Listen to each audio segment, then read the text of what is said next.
Estoy segura que con las intervenciones de todos los que han estado esta mañana hay varias preguntas, comentarios en términos también de balance, de sugerencias, de preguntas para aclarar cosas, ¿no? Entonces, abramos este espacio para los comentarios, las preguntas, las sugerencias. ¿Y quién dijo yo?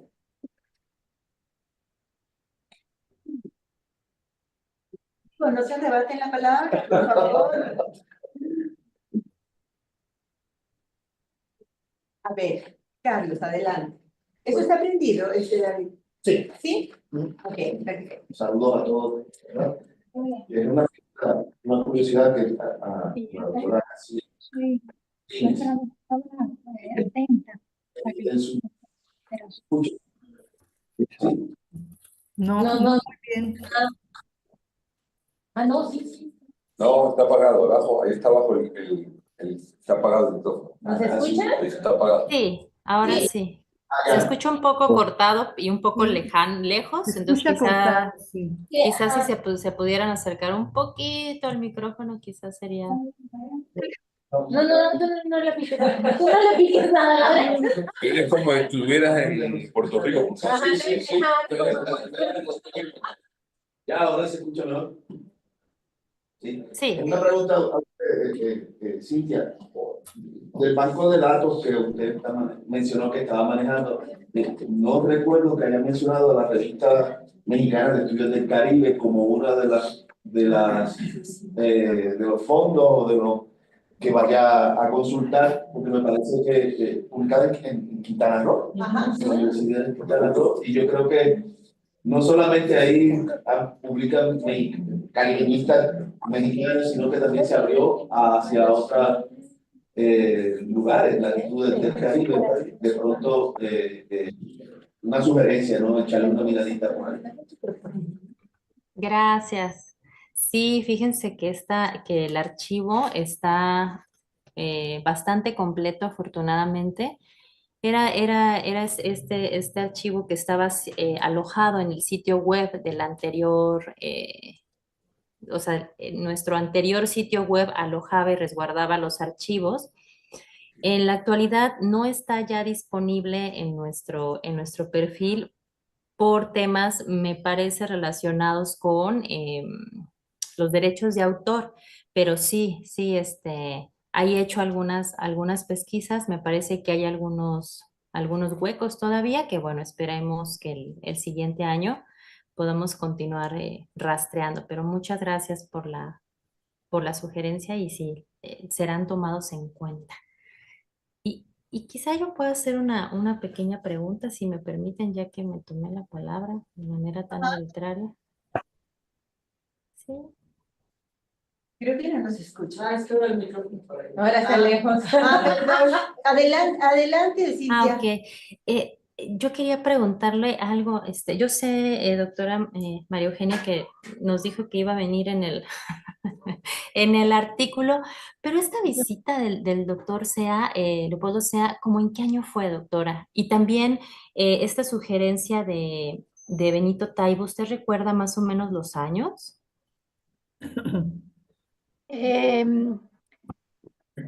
Ahorita en este momento no tengo la fecha, pero creo que si la maestra Yolanda nos hace favor de ver en lo que ella nos presentó, el cartel de la cartografía Si es que ese no, año. llegué un A ver, poquito tarde, yo qué aquí pena, ya no alcancé.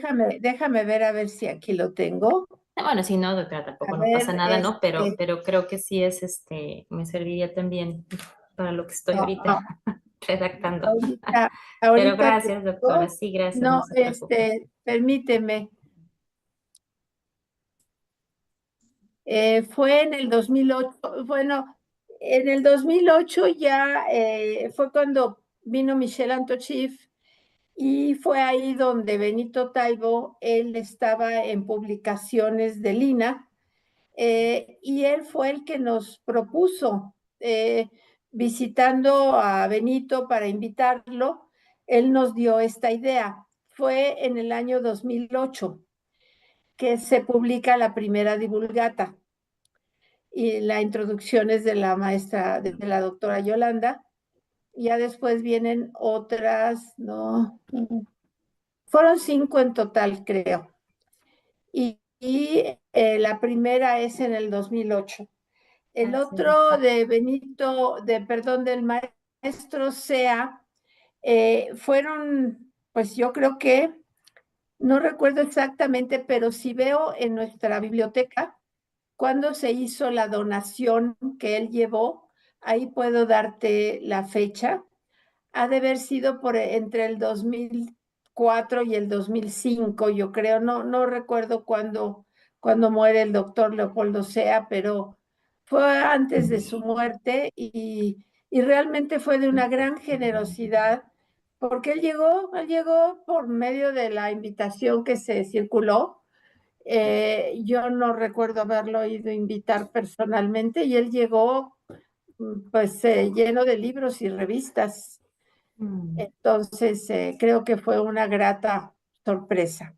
Gracias, doctora. Debe de haber sido entre el 2004 y 2005, más o menos. Y la de cartografía es 2008.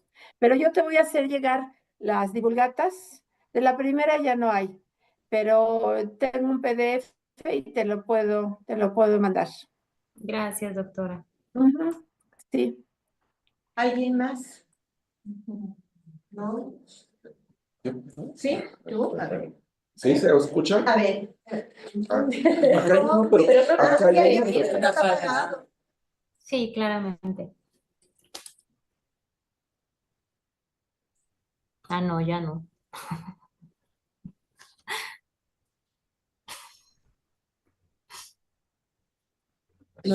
Sí. ¿Ahí nos escucha? Listo, ahí los escuchamos. Ya con se claridad. oye, ya se oye. Sí.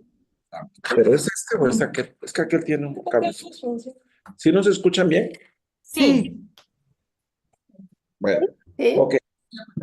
Voz de lo que- No, no la tengo. Bueno, pues un gusto estar aquí con todas y todos ustedes a la distancia y presencial. Y disculpo porque llegué un poco tarde y por lo tanto no pude escuchar las primeras intervenciones. Tenía yo examen a las 7 de la mañana con mis alumnos de licenciatura y ni modo, pues había que estar. A mí me escuché con lo que pudimos porque se nos cortó un poco la comunicación con Cintia y la intervención de Cintia me parece muy oportuna, me parece, digamos, que muy sugerente a tantos años que verdaderamente ya tiene el trabajo que en México se ha hecho del Caribe.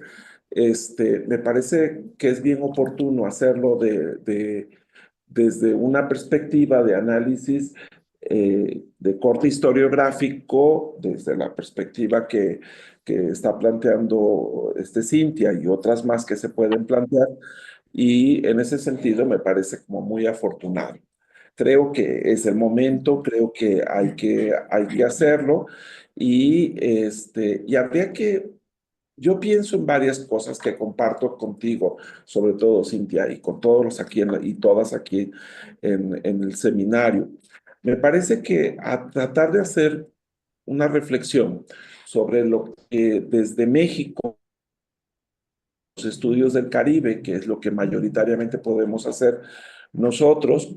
De hecho, un poco en mi presentación de la tarde, cuando la estaba yo preparando, pensé un poco en que una de las cosas que nosotros tenemos que hacerlo, sobre todo los mexicanos que vemos el Caribe, es sí tratar de pensar en nuestro horizonte de enunciación y de expectativa que tenemos sobre esta región, que está permeado por muchas cosas, está permeado por situaciones económicas, culturales, políticas, de políticas de política del país mismo, pero también de políticas educativas, creo yo, en el caso de nuestras instituciones.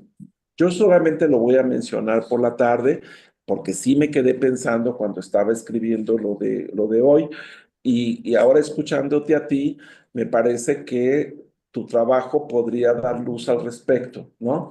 Sobre esos horizontes y expectativas que sí tuvimos en México y que han ido moldeando nuestros acercamientos al Caribe, nuestros aportes a los estudios caribeños y de alguna suerte, más allá del balance, tratar de identificar pues las nuevas rutas de investigación que puede haber allí en complemento o en discusión con otras miradas que tiene el Caribe, incluyendo las que hemos identificado del Caribe insular o de las expectativas que otras academias han tenido, como la colombiana o como la venezolana, por mencionar solo dos, ¿no? Me parece que en ese sentido ahí hay una beta muy importante. Lo segundo que me quedó pensando y que comparto un poco contigo, Cintia, es una diferenciación que en un análisis de este tipo tendríamos que hacer, es ciertamente los temas que nos han ocupado a nosotros como temas, y otra ruta muy importante es la perspectiva teórico-metodológica con la cual hemos abordado esos temas, ¿no? Hacer esa diferenciación entre temáticas y perspectivas me parece que está por hacerse, qué bueno que tú te interese y creo que eso nos va a ayudar muchísimo en un seminario como el que hoy estamos. Me parece que esas bases de datos de las que nos hablaste, esas recopilaciones que se hicieron por algunos colegas, incluyendo a Jorge Castañeda, que era, digamos, como un poco la memoria, ¿verdad? De todas estas cosas, y se le extraña y se le seguirá extrañando en esta lógica, es que permite identificar qué temas, ¿no? Y en qué momento. Y efectivamente yo comparto contigo, no es lo mismo hablar el día de hoy, en el 2024, de cómo vemos al Caribe o los estudios caribeños, como se vieron en los años 90, ¿no? Que hay una gran diferencia en ese sentido y pasando por todos los matices de estos largos años y décadas que ya están aquí expuestas. Y me parece que esas bases de datos dan muchísimo para ver y establecer cuáles fueron los temas, ¿no? En algún momento en la colaboración de hoy por la tarde, yo voy a decir que yo no me he detenido, por ejemplo, a analizar cada uno de los congresos, pero creo que es muy bueno hacerlo, ¿no? Ver cómo ha evolucionado ese congreso que era anual a este congreso bianual y qué tipo de temas llevamos a esa asociación. Nosotros, los de México, y los que han venido de fuera a colaborar con nosotros, que traen una visión y que traen una serie de intereses temáticos distintos a los nuestros y que ha servido para intercambiar esas visiones de perspectivas teórico-metodológicas, ¿no? Seguramente, y ya con esto me callo, seguramente los temas, por ejemplo, de las migraciones, transmigraciones, las diásporas, que nos ocupaba tanto en los años 90, por ejemplo, que yo recuerdo que había como una fuerte presencia en ese sentido, pasando por otro tema que era la cultura, ¿no? Y cuando empezábamos a hablar de la cultura afrocaribeña y de todas estas cosas que nos ocupaban como temáticas, algunas que provocaron discusiones muy interesantes, algunas difíciles, digamos, pero ha cambiado. Me parece que al día de hoy hay cosas como que en ese sentido habría que pensar, digamos, en dos cosas, en las temporalidades que también ahí están presentes, y creo yo que la intención y las políticas de países que se entretejen en todo este engranaje. Con un último dato, yo recuerdo con Maru en algún momento cuando tratábamos de visitar a los embajadores, ¿no? Por ejemplo, y que teníamos todo ese tema de la discusión de qué es lo que interesaba en términos de política diplomática o de política exterior, y que nos hablaban de temas de interés que a veces eran compatibles con la agenda académica y a veces no eran nada compatibles con la agenda académica, digo yo, porque hay que decirlo, pues, ¿no? Pero a veces nosotros buscábamos el financiamiento. Entonces, bueno, pues si le interesa que le hablemos de eso le vamos a hablar, ¿no? Se lo vengo manejando. Entonces, bueno, me provoca mucho la ponencia la intervención de Cintia. Creo que es bueno y que celebro que lo estés haciendo y ojalá y nos des mucha luz al respecto sobre estas cosas. Muchas gracias por sus comentarios, doctor Ronzón, y yo también escucharé atenta su ponencia de la tarde y tomaré en cuenta. Cintia, no es análisis, ¿eh? Me curo eso. Sí, muy buenos Muchas días a gracias. todos. Agradecerle a Laura que me haya invitado nuevamente a participar. Disculparme con mi maestra Yolanda y con la querida Maru porque llegué tarde también, no pude escucharles. Y veo caras muy queridas y conocidas a la distancia. Así que saludos y también a quienes están aquí. Yo estaba pensando hace rato que cuando mencionaron los 19 años, Laura, que si el tiempo no ha pasado, que ese muchacho pelotero llegó en la panza un día a un seminario de estos. Pensaba que la doctora Lilia hace poquito tiempo era licenciada y ahora es doctora. Que Carlitos no tenía canas y yo tenía pelo, ¿no? Pero eso es muy bonito porque lejos de ponerlo en términos de clave de añoranza, es clave de cómo se construye el futuro, ¿no? ¿No? Eso me gusta, ¿no? Pero esto lo enlazo con el tema a propósito de lo que planteó tanto José como Cintia, pero muy conectado con lo de José Ronzón, es que siempre he tenido dudas si llamarte Pepe o José. Como quieras. Que a uno le llama la atención la desmemoria que existe en el medio historiográfico. Y pensando en los balances, Cintia, se me ocurría dos balances que en el ámbito de la historia económica Antonio Ibarra hizo. Uno que publicó a inicio de los 2000 en Historia Mexicana y otro, le acabo de mandar mensaje a preguntarle, que presentó por ahí del 2018-2020, también de un balance de cómo la historia económica, qué temas de la historia económica se habían estado barajando en las revistas, en los congresos, etcétera, ¿no? Y lo que no sé si está publicado, entonces ya le pregunté y te comparto eso. Y lo digo porque uno de los temas que me parece que están allí, yo te lo pongo ahí nomás si le quieres entrar, es que tiene que ver, por ejemplo, la investigación histórica dialogando con la reflexión que desde distintos ámbitos se ha hecho, pero marcadamente de sesgo llamado decolonial, postcolonial, etcétera, ¿no? Y la manera en que, voy concretamente al tema de la desmemoria, en la que se reifican estereotipos cuando se revisa a un Caribe en el que solo existen negras y negros de cierta manera, ¿no? Donde las poblaciones denominadas indígenas apenas ya aparecen y donde la población europea sigue siendo ensalzada y presentada de ciertas maneras. Y ahí es donde uno dice, pues, ¿qué ha cambiado? ¿No? Y el escaso diálogo entre estas investigaciones y la investigación histórica acusadamente en siglo XVII y siglo XVIII, ¿no? Ese me pareció ahí un tema. Y la otra cosa que me quedó pensando, pero que ya hemos conversado en otras reuniones, es el tema de me clavé con la desmemoria, pero la desmemoria, O sea, en un país como México, incluso diría yo en un estado como Veracruz, ¿no?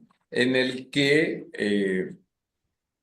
México dejó de ser concebido como un no Caribe, ¿no? O como un Caribe distante.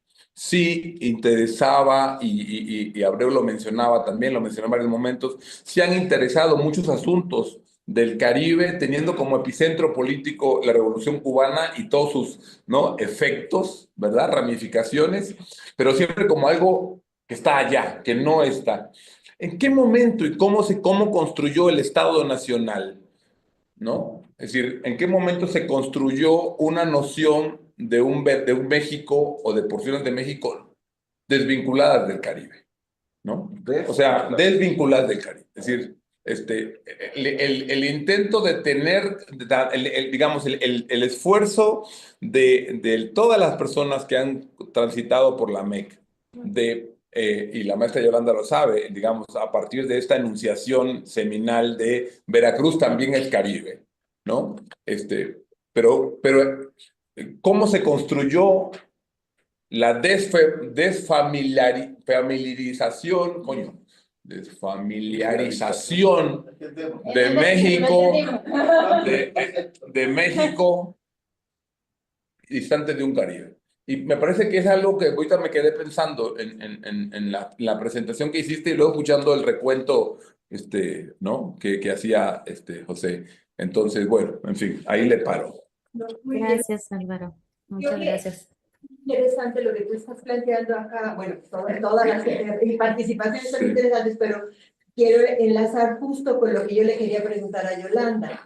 Un poco ella hace este recuento de cómo empezó a dedicarse desde la perspectiva personal. Ella bien dijo, de eso hablamos cuando estábamos preparando la reunión, pero creo que la participación de Yolanda no se puede entender fuera del contexto que se vivía en ese momento en México, ¿no? Y que tiene que ver con el contexto que estamos viviendo ahora en México. Mira, hace unos días, no sé cómo se llama este señor del taller laboratorio de allá de Mérida, Guadalajara. Ricardo Domínguez está planteando un laboratorio que sea prácticamente el proyecto de la MEC en principio, ¿no? O sea, recuperar todas esas cosas, vincularse con la secretaría, ser una fuente de información, etcétera. ¿De dónde está saliendo esta postura, esta propuesta? Si no tiene, me gustaría saber más bien si tiene o no tiene esa contraparte, porque acá lo hemos dicho en otras ocasiones, el contexto en el que surgió la MEC era un contexto propicio porque al Estado le interesaba el vínculo con el Caribe.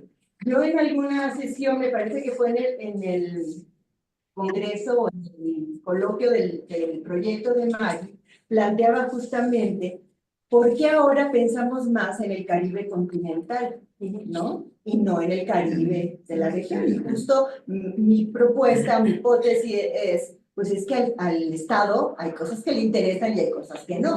Y justo esto del Caribe continental también tiene que ver con esta parte de cómo se vincula incluso con esa región, ¿no? Entonces sí creo que es algo en lo que deberíamos estar pensando, porque creo que tiene que ver con el futuro de lo que hacemos sobre el Caribe. A mí sí me llama muchísimo la atención que nosotros empezamos planteando el estudio de una región, con sus diferencias, con sus similitudes, con matrices distintas, etcétera, en la que buscábamos encontrar o contribuir construyendo una mirada que diera cuenta de esta región como una región, ¿no? Y lo que tú ves ahora es la proliferación de temas, ¿no? Están situadas en el Caribe, pero son temas. Esto mismo que decías tú de la afrodescendencia y de las migraciones, era el movimiento en la región, la influencia cultural y todo, pero ahora la cuestión es más bien recuperar la identidad, ¿no? Como si fuera de verdad una cosa de un lugar local y ya no en este tejido amplio, ¿no? Entonces sí creo que son cosas que pues es interesante que vayamos dándole una pensada y una reflexionar. Adelante. Ya, dado que has subido varias cosas que de mí en lo personal me interesan bastante, pues aprovecho la coyuntura. En primer lugar, esta cuestión de las definiciones, por ejemplo, pues ya tanto Álvaro como Laura aludieron a, digamos, el papel del Estado y de las definiciones que provienen del Estado y cómo eso incide en consecuencia en las percepciones acerca del Caribe en particular. Pienso, pues, desde mi particulares experiencias, en el sentido de que allá en Puerto Rico, de donde yo nací, me crié y me malcrié, pues también había, después de mis años de estudiante universitario, unas determinadas concepciones del Caribe, muy deformadas desde mi punto de vista y muy limitadas porque se circunscribían fundamentalmente a Cuba. Eso evidentemente estaba enmarcado en un contexto político, la época de la Guerra Fría, el Estado puertorriqueño, si se puede hablar de esos términos en sí mismo, pero no tenía una política caribeña, pero eso no quita de que desde el Estado no hubiera algunas incidencias y algunas relaciones, algunos vínculos. Eso, pues, Carlos, Walter Bonilla, sobre todo, pues, han estudiado algunos elementos, a mí me parece importante, de esas incidencias extraoficiales, pero también habría que pensar en que hubo una serie de figuras públicas que tuvieron unas incidencias importantes, comenzando con Arturo Morales Carrión, uno de los historiadores más destacados de Puerto Rico en toda su historia, que fue subsecretario de Estado de Estados Unidos para Asuntos Latinoamericanos en la época del conflicto fuerte a raíz de la revolución en Cuba en 1959, etc. Y cómo ese llamado Grupo de Puerto Rico estaba constituido por figuras públicas, pero también, bueno, gente que oscilaba entre el servicio público y el mundo del pensamiento, el mundo intelectual, incluyendo Jaime Benítez, que fue el eterno rector y presidente de la Universidad de Puerto Rico, y de otras figuras como Morales Carrión, y bueno, otras más que en el caso mencionado en este momento, Rafael Picó, por ejemplo. En fin, pero también las percepciones que existían en Puerto Rico acerca del Caribe, que eran percepciones muy limitadas, provenían no solamente del Estado y de estas fuerzas políticas vinculadas con el poder, sino que también provenían de sectores, digamos, de la oposición. Porque finalmente los grupos, digamos, de izquierda en Puerto Rico en ese momento, ¿cuál era su visión del Caribe? Se hablaba del antillanismo y del caribeñismo, ¿verdad? Pero era en esencia una visión muy cubanocéntrica, lo que evidentemente se vincula con lo que señalaba Abreu, esta visión sobredimensionada de Cuba a nivel internacional, con lo cual pues, él me ha hablado a mí en infinitas ocasiones. Entonces, a lo que quiero sugerir, había otras visiones. En Puerto Rico existía, y existe todavía, el Instituto de Estudios del Caribe, donde además se publica la revista Caribbean Stories, que bueno, con sus alzas y sus bajas y sus pasteles que han sido incontables, pues, es una de las figuras más antiguas sobre el Caribe en el mundo entero. Y además en el Instituto del Caribe, en un momento determinado entre los años 50 y los años 70, trabajaron o estuvieron vinculadas con esa entidad de la Universidad de Puerto Rico, pues algunas de las figuras más importantes de los estudios caribeños de su momento, ¿verdad? Harry Gutierrez, por ejemplo, el holandés, historiador y sociólogo. Thomas Matthews, también fue en ese momento muy importante. Y otras figuras que transitaron por ahí, estuvieron vinculados con la Universidad de Puerto Rico y que daban otras visiones de lo que era el Caribe. Sin embargo, esas visiones quedaron opacadas Yo he tratado de recuperar un poco en algunas de las cosas que he hecho desde que comencé. No me voy a autoespolear. Lean mi libro. Pero lean mi libro. No voy a comenzar a hablar de lo que mañana posiblemente plantee pero he tratado de recuperar algunas de esas aportaciones de esa figura que trataron o que contribuyeron en su momento a producir otras concepciones del Caribe. En mi caso particular, en los primeros trabajos que hice sobre el Caribe fueron sobre historia agraria. Traté de recuperar sobre todo las aportaciones de Sidney Mintz, que ofreció otras perspectivas sobre el Caribe. Por ejemplo, todavía ha sido uno de mis caballos de batalla durante décadas, de tratar de contrarrestar esta visión del Caribe construida a partir del esquema, pues, paradigma de la plantación, como si el Caribe haya sido solamente plantaciones, ¿no? Que a mí me parece una visión totalmente distorsionada.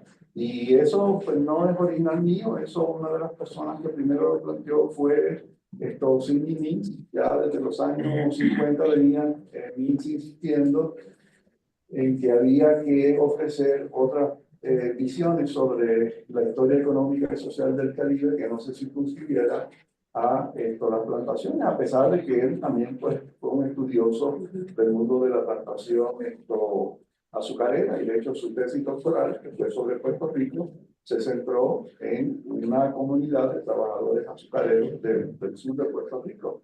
Pero por otro lado, él reconocía de que la realidad no solamente puertorriqueña, sino de las islas, por lo menos de la región antillana del Caribe, pues era más diversa, que no era solamente la plantación. Ya yo reconocí, ¿verdad?, de que esa es una batalla que ya yo perdí. Uno admite su derrota.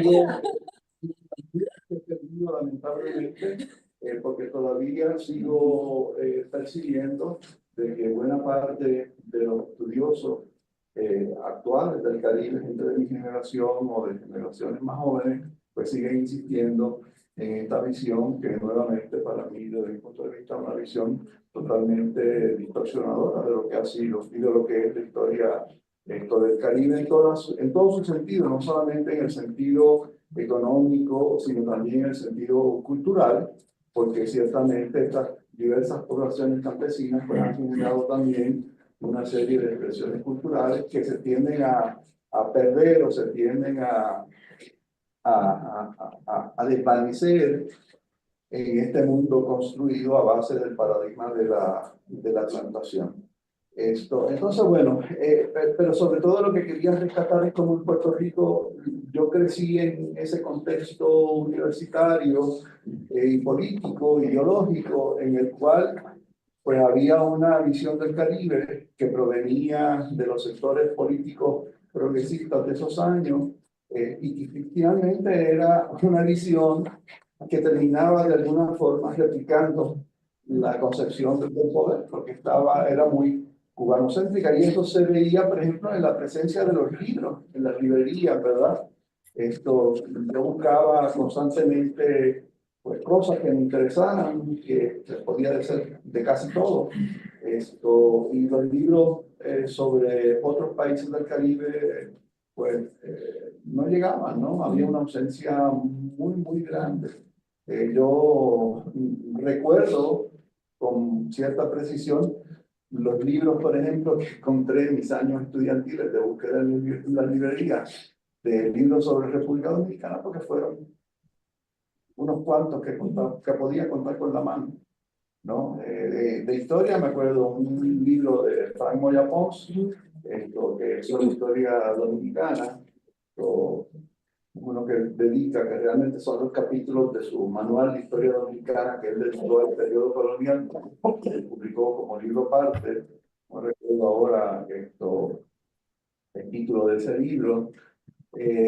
Un libro que fue una antología de cuentos en la cual colaboró como uno de sus coeditores, Danilo de los Santos, a quien unos años más tarde conocí. porque fue a Puerto Rico a hacer una maestría en historia. Danilo, nos hicimos muy amigos, era un tipo realmente extraordinario, falleció hace unos años, lamentablemente. Era un tipo extraordinario, un gran pintor, uno de los principales pintores de la República Dominicana, profesor de historia, una de las personas más inteligentes que he conocido en mi vida. Y Danilo, poco a poco me fue introduciendo una serie de inquietudes, ¿verdad?, sobre la República Dominicana. Y bueno, pues también, no, insisto en que no me quiero autoexpoliar. Tú hazlo. Autocomercial. Tú hazlo. Ajá. No me voy a autoexpoliar, pero... No te limites, pero Mañana, se lo dejo para mañana. Pero, en fin, a lo que quiero llegar es a estas cuestiones de que hay finalmente varias definiciones que se pueden hacer. A mí, al día de hoy, lo tengo que reconocer, todavía me chocan mucho estas concepciones que se manejan aquí en México sobre el Caribe. O sea, el Caribe maya, a mí todavía me deja un poco medio, pues, no sé, destanteado. Yo asumo mi definición de las regiones. Yo me formé en las ciencias sociales, realmente yo vine a estudiar historia después que estaba terminando mi licenciatura en ciencias políticas, así que mi licenciatura realmente fue en ciencias sociales y mi preparación más que en humanidades, que es como está ubicada el departamento de historia pertenece en Puerto Rico a la Facultad de Humanidades, no a ciencias sociales.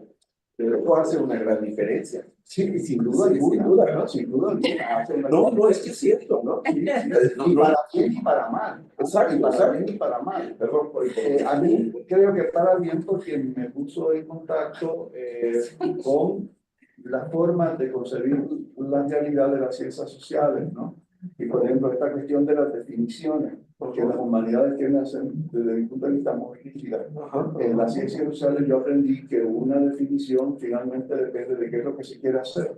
Por ejemplo, el concepto de región, cuando yo empecé a estudiar la República Dominicana, pues se benefició muchísimo de mi diálogo con Rafael Yuney, que es uno de mis grandes amigos dominicanos, que es un gran geógrafo y un gran pensador y un gran historiador.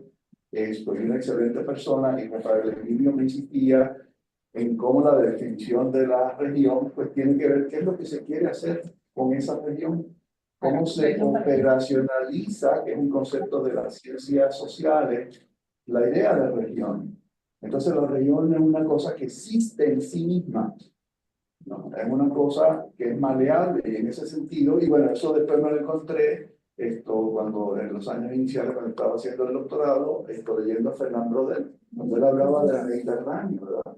En las páginas iniciales del Mediterráneo, lo que está haciendo Braudel es decir eso, el Mediterráneo son muchas cosas que pues, se encuentran en algunos ámbitos, en otros son cosas distintas y hay unos elementos comunes. Entonces yo estas formas de entender el Caribe desde México, que todavía me causan ciertas inquietudes,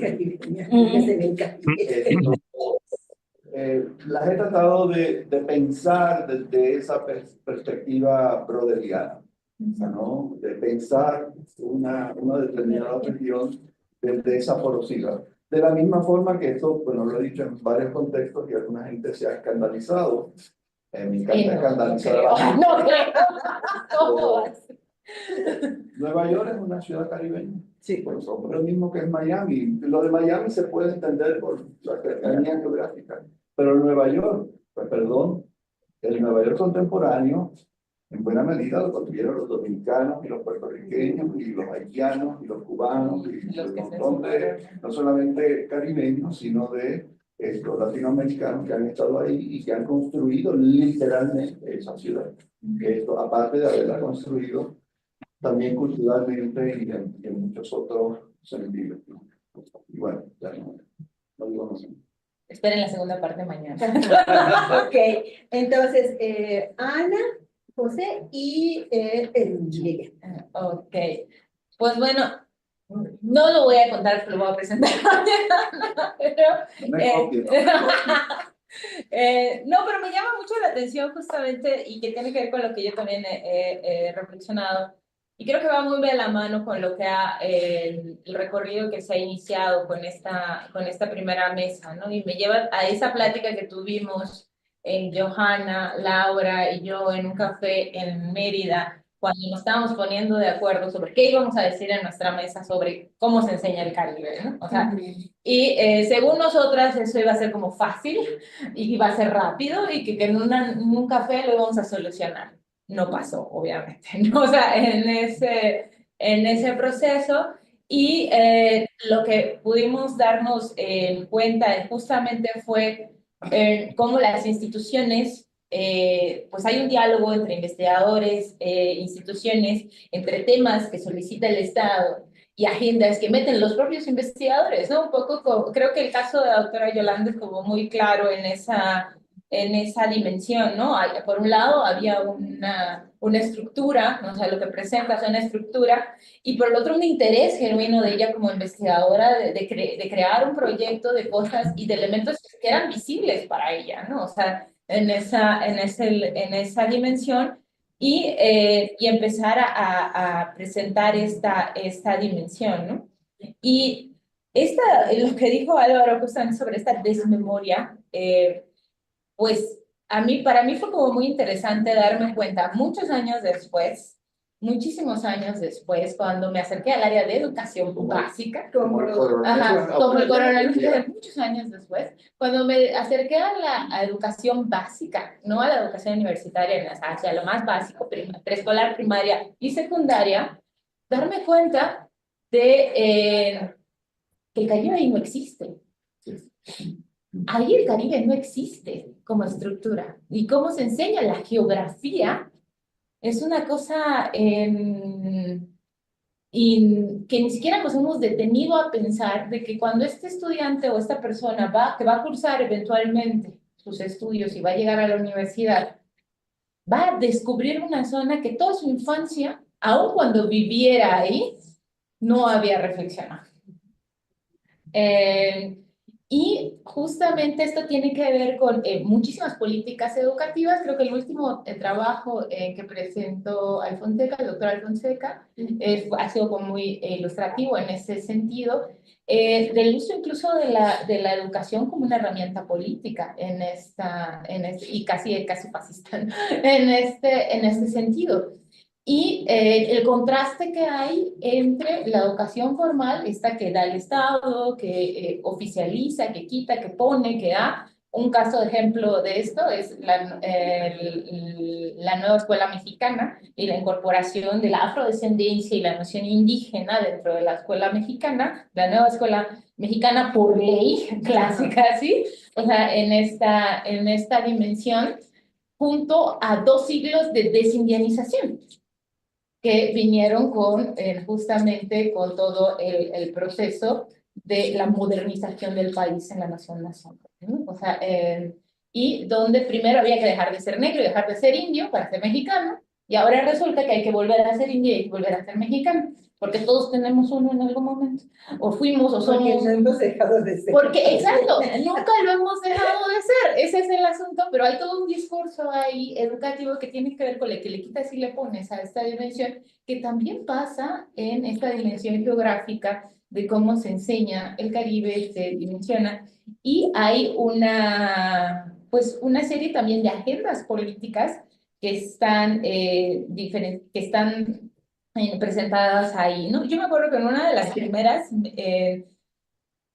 preguntas que Neciando, Adriana Rocher y yo, Neciando en una mesa de este coloquio hace algunos años del señor, Neciando decíamos, bueno, entonces, ¿quién hace cosas del Caribe? ¿Quién vive en el Caribe o quién escribe del Caribe? Entonces, si yo escribo en el Caribe, ¿ya estoy escribiendo el Caribe? ¿O ya se autoriza como Caribe? Porque vivo en la región, porque geográficamente estoy ubicado ahí. Entonces, ya todo lo que yo escriba es Caribe. O sea, no importa si es misa en ese proceso. O abordo la construcción de una dimensión desde afuera. O sea, y esa era una pregunta que nos poníamos, porque pues, ella decía, es que yo no soy caribeñista, pero tú estás en la mata. ¿Quién dijo? O sea, Y aun cuando yo esté viviendo en un lugar donde tenga todos estos elementos, ya no siento parte de eso.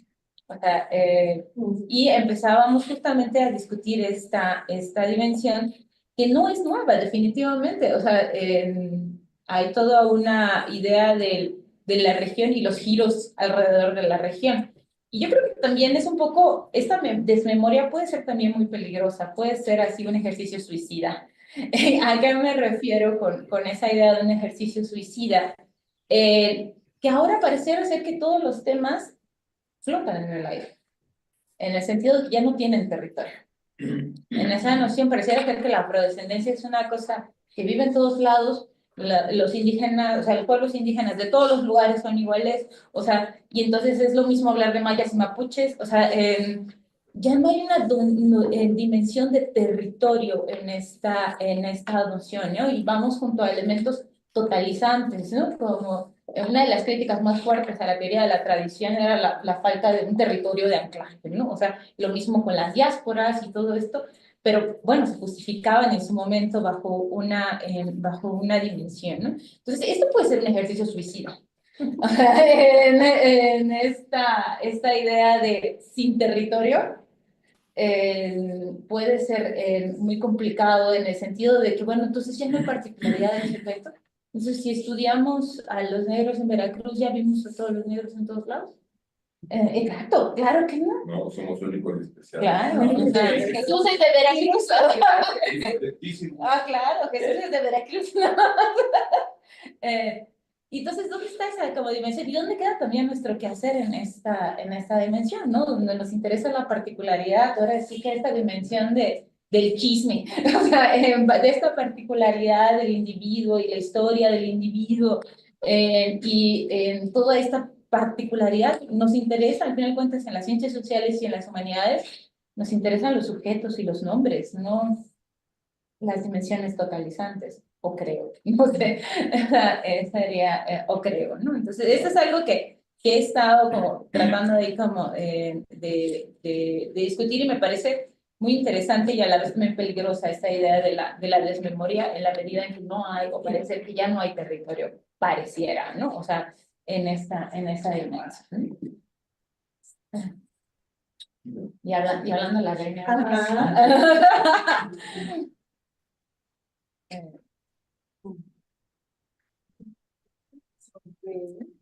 Voy a tiempo, pero no me voy a sentar aquí.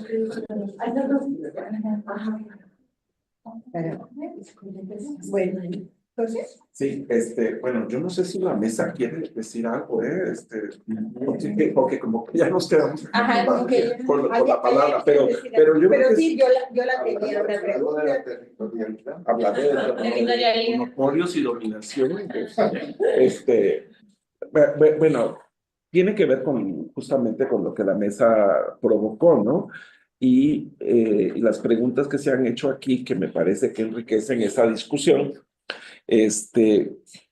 sí, yo creo que una de las grandes preguntas, como dice Álvaro, es la memoria y la desmemoria, ¿no? Que van de la mano, o sea, se recuerda algo porque hay una razón para recordarla y se deja de recordar porque también hay una razón que nos provoca eso. El tema está en saber cuáles son esas razones que provocan que se recuerde algo y se construya y se registre como la memoria, digamos, voy a usar la palabra dominante o hegemónica en una comunidad o en una sociedad, incluyendo las comunidades académicas, y me parece que también tratar de explicar las razones de por qué dejan de estar dentro de los registros de la memoria en esas comunidades, sea cual sea, insisto, y hay que subrayar, creo que las académicas son una de ellas. A mí me parece que efectivamente cuando nos aproximamos al siglo XIX, y hablo del de México, pero que es un proceso, digamos, que sí tiene que ver por lo menos con América Latina, que tiene que ver con los estados nacionales, ¿no? O sea, cuando México, en el caso concreto de México, comienza la construcción en el siglo XIX de esta definición política del Estado Nacional, junto con ello está pegado el discurso nacionalista, ¿no? Están de la mano, no se pueden soltar los discursos nacionales porque están tratando desde lo incipiente Estado o las políticas de Estado del siglo XIX, están tratando de identificar qué es lo mexicano, quiénes son los mexicanos y hasta dónde llegan los mexicanos. Entonces, junto con eso está un tema de frontera, ¿no? Entonces es el Estado y la frontera lo que hacen que de alguna manera tanto la política que podemos incipiente en el siglo XIX, pero luego consolidada bajo una serie de mecanismos que se hace dominante, pues es una política de un Estado nacional, en nuestro caso mexicano, pero insisto, habría que también pensar en los estados nacionales en América Latina y el comportamiento que estos tuvieron para tratar de construir esas identidades nacionales y delimitar las fronteras políticas. Y creo, insisto, que fuertemente ligado a ello estuvieron los que son las comunidades letradas del siglo XIX, en nuestro caso mexicano, pero en el siglo XX las comunidades que llamamos intelectuales también, ¿no?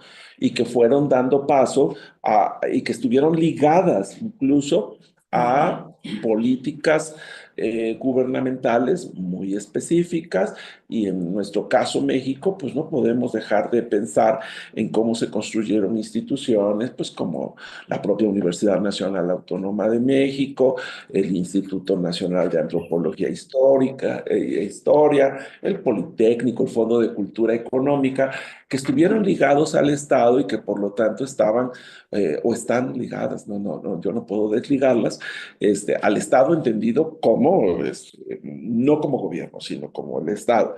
Y, y que respondieron a estas cosas, pero que también fueron permeados por una serie de inquietudes y de corrientes de orden intelectual, político, ideológico, que tampoco podemos evitarlas, que estuvieron presentes en los años 60, 70 y que dieron origen a unas perspectivas que a veces rompían, digamos, con esa dualidad que había, ¿no? Entonces me parece que un trabajo como el que hoy discutimos, como el de Cintia, pues me parece sumamente interesante porque nos permite justamente adentrarnos a todo eso. Yo también creo que en nuestro caso mexicano está, sí, la cuestión de esta construcción de los nacionalismos y la operación de estos nacionalismos, incluso expresado en instituciones de educación superior, está también vinculado a un proceso de centralización muy fuerte en México, ¿no? Y que ha tenido momentos en que se trata así de discutir esta centralización, pero al final de cuentas tenemos una política nacional centralizadora que ha estado permanente y seguirá. Lo malo es que seguirá permanente, que sí hay voces de instituciones importantes en otros sectores que hablan de cosas que no están dentro de estas políticas centralizadoras, pero que pues en nuestro caso mexicano, pues están y marcan una agenda, ¿no? No podemos dejar de pensar hoy día en que todas las instituciones como la que nos alberga hoy o como las que nosotros trabajamos, como las instituciones que tienen el nombre de autónomas, pues no podemos dejar de responder institucionalmente a nuestra condición. Y nuestra condición es que tenemos que ajustarnos a lo que se denomina desde el gobierno como los problemas nacionales. Y esos problemas nacionales no está el Caribe, por ejemplo, ¿no? empecemos por allí, no está el Caribe. O sea, si alguien llega con un proyecto y que diga, es que yo quiero estudiar el Caribe, porque mire, es parte de la explicación que se requiere, pues las políticas nacionales se nos quedan viendo como diciendo, no, a nosotros los temas que nos interesan son los que están declarados como los problemas nacionales, ¿no? Ese es el caso de nosotros aquí en México, que no lo podemos eludir, pero esa es, digamos, la parte, digamos, institucional, que sí estamos en un nacionalismo y en una centralización muy fuerte que ha vivido este país y que sigue viviendo y que yo me temo que seguiremos viviendo. Hemos tenido, digamos, cosas que sí también nos han ayudado en la reflexión y yo comparto la idea de que algunas han sido buenas en alguna parte y un lastre en otra cosa, ¿no? Y me parece que efectivamente, pues el tema de la Revolución Cubana nos sirvió muchísimo para establecer miradas que antes no mirábamos, ¿no? O sea, que no volteábamos a ver en esta desmemoria que habla Álvaro. Y me parece que eso sirvió para voltear a ver. Claro, llevamos al extremo de pensar que todo tenía que estar asociado a el análisis de la Revolución Cubana, por ejemplo, ¿no? Y perdíamos de vista una serie de elementos o de otros procesos que han sido tan importantes en esas miradas. También tuvo que ver, pues sí, en algún momento los enfoques dominantes, y no hay que negar su muy acabada confección, que venían desde Europa. Y esta visión que fue, digamos, muy importante, que en algunos momentos, también hay que decirlo, se convirtió en una visión eurocentrista, ¿no? Y eso hace que aparezcan otras cosas, como los estudios decoloniales, que tienen su importancia, también hay que reconocerlo, pero también tienen sus limitaciones, también hay que decirlo.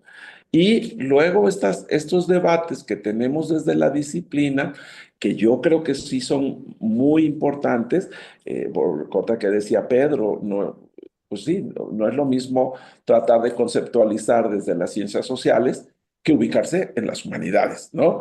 Porque ahí ya entonces entramos en un tema de campo de conocimiento, pero ahí tenemos una parte que también hemos construido, que es el pensamiento interdisciplinario o transdisciplinario, que, como cuesta hacerlo, es requete fácil decirlo, pero qué difícil es ponerlo en práctica y nos lleva a cosas como lo que estabas planteando de los temas que ya porque sucedieron en una parte del Caribe, ya me están hablando de este proceso caribeño, sí o no. Y creo que esa es una parte que tenemos como muy pendiente por hacer. Y en nuestro caso, volviendo acá a la perspectiva mexicana, porque es lo que nos ocupa a nosotros, los mexicanos, pues sí, son las políticas educativas, los libros de texto son fundamentales. Lo siento, son fundamentales y bueno, pues basta echarle una mirada a cómo se han construido estos libros de texto, cuáles son los libros de texto que hoy tenemos en este nuevo modelo educativo. Lo interesante es que desaparecen los libros de texto. Eso es súper interesante. Bueno, pues entonces, el tema, claro que nos debe de ocupar y a gente interesada como nosotros en una discusión como es el Caribe, ¿qué tanto nos podemos hacer escuchar? Hablando del caso mexicano, y ofrezco disculpas a nuestros invitados, pero pues es nuestra realidad, ni modo. Ese es desde aquí los vemos, y entonces creo que eso es uno de los temas que, insisto, abonan al tema de la memoria y al tema de la desmemoria, porque es allí el punto. Y creo que pues que el estudio de Cintia, yo insisto, va a dar, claro. Sin presión, Cintia. Ay, no. Espérense, porque ustedes están diciendo muchas cosas y yo estoy, miren, anotando. No eleven tanto la expectativa. Pero muchas gracias por sus comentarios. No, te decía, Cintia, que te vengo a presionar. Más. No, pensaba yo en que justamente la coyuntura de los 90 fue particular para el Caribe continental. Claro. Pensaba en que aparecieron las naciones, yo que soy caribeña continental, pero del sur. Para mí esto, que en una ciudad céntrica, capitalina, y que está muy alejada de la costa, tenga centros en donde la gente esté cuestionándose el Caribe, es una cuestión que me rompe la cabeza porque Bogotá ha hecho hasta lo imposible por desligarse de su condición de ser la capital de un país que tiene una amplia costa sobre el Caribe y que se construyó gracias en buena medida a las interacciones que tuvo con la región, no solamente en la historia reciente, sino desde siempre, desde que llegaron, estaban las primeras sociedades prehispánicas, la implantación de la colonia y todos los procesos históricos que devinieron de las independencias. El Caribe estuvo siempre muy presente, pero Bogotá completamente desligada de eso. Particularmente la Ciudad de México tiene centros como el CIAL, como el Instituto Mora, como otros tantos que están pensándose, que están queriendo incluir a la nación mexicana, o por lo menos están dando estas discusiones dentro de la capital sobre cómo incluir o reflexionar en torno a la pertenencia de México en esta región caribeña. Pensaba en esta época de los 90 porque en Cartagena también aparece el Instituto Internacional de Estudios del Caribe y de la mano el Seminario Internacional de Estudios del Caribe, que es un congreso que se realiza cada 2 años en donde se realizan efectivamente estas mismas discusiones que estamos realizando aquí. Alfonso Múnera fue en los 90 un académico que él posteriormente terminó siendo embajador de Colombia en Jamaica, y es esta intención también política de vincular al país con la región insular. Pero lo que se me hace particular es que siempre se vincula al país con un enclave en las islas, ya sea Jamaica, ya sea República Dominicana, ya sea Cuba, pero qué interacción tienen discursivamente, políticamente, económicamente, estas partes del Caribe continental. Hay muy poco diálogo entre México y Colombia, México-Venezuela, sabiendo que Caracas, por ejemplo, tuvo un vínculo comercial muy grande con Veracruz durante mucho tiempo. Esas discusiones se dejan un poquito muy relegadas y se deja el foco siempre en Cuba, la revolución y todo lo demás. Pensaba yo, como esta caribeña que soy del continente, que a mí se me da muchísimo mejor el diálogo con alguien de Dominicana, alguien de Cuba, que con alguien de Bogotá, por ejemplo. Esas discusiones las sabemos, están allí, todo el mundo lo sabe, pero sobre el papel, sobre las relaciones diplomáticas de los países, muy poco se ejecutan, ¿no? O se ponen de manifiesto o se dejan claras. Pensaba que allí tienes otro nicho de estudio, Cintia, esas iniciativas de asociación y de interpretación y de estudios del Caribe desde otras perspectivas del Caribe continental. Puede que Caracas tenga sus espacios, Mérida, Maracaibo, pero por lo que respecta a Cartagena, allí está el Instituto Internacional de Estudios del Caribe, y que aprovecho la intervención, les hago la invitación. Este año, no, el próximo año se realizará, creo que ya será la versión 18, ¿no? 16 del seminario, y va a tener convocatoria abierta para que extendamos estas discusiones hacia esa conexión México-Colombia que siempre ha estado allí. Y bueno, tener presente que México ha sido por mucho tiempo, o por lo menos durante el periodo colonial, una capital, un centro de acopio y de organización de la región, y que por razones que todavía no se quieren ahondar, le dio un poco la espalda a tanto a la región insular como al Caribe centroamericano y al sur del Caribe. Bueno, yo nada más haría un pequeño paréntesis. Tiene mucho que ver nuevamente con los intereses del Estado, porque estamos hablando de el intento del grupo de los tres, por eso están todos los tres países en eso, y por eso no hay diálogo, porque es competencia. Sí, Entonces, sí, ahí está un punto.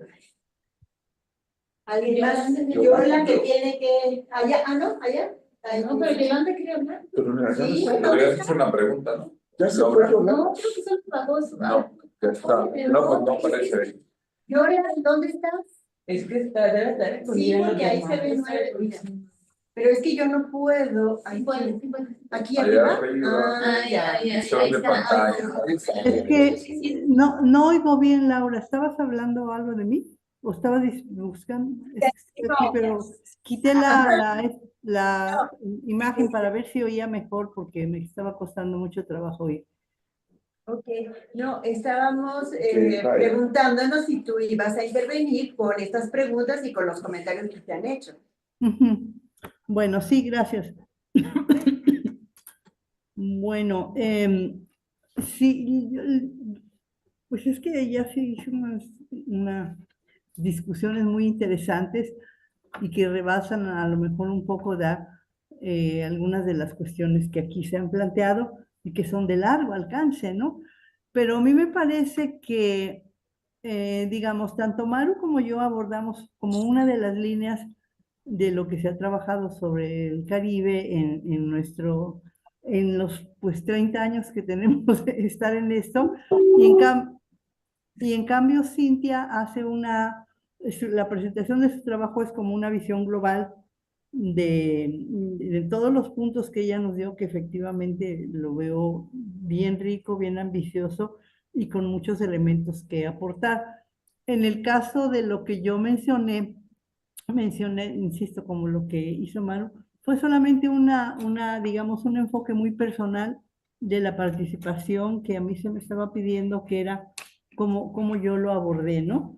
Y bueno, para no agrandar, una de las pocas cosas que yo querría remarcar y que coincide un poco con lo que Álvaro estaba mencionando, es, yo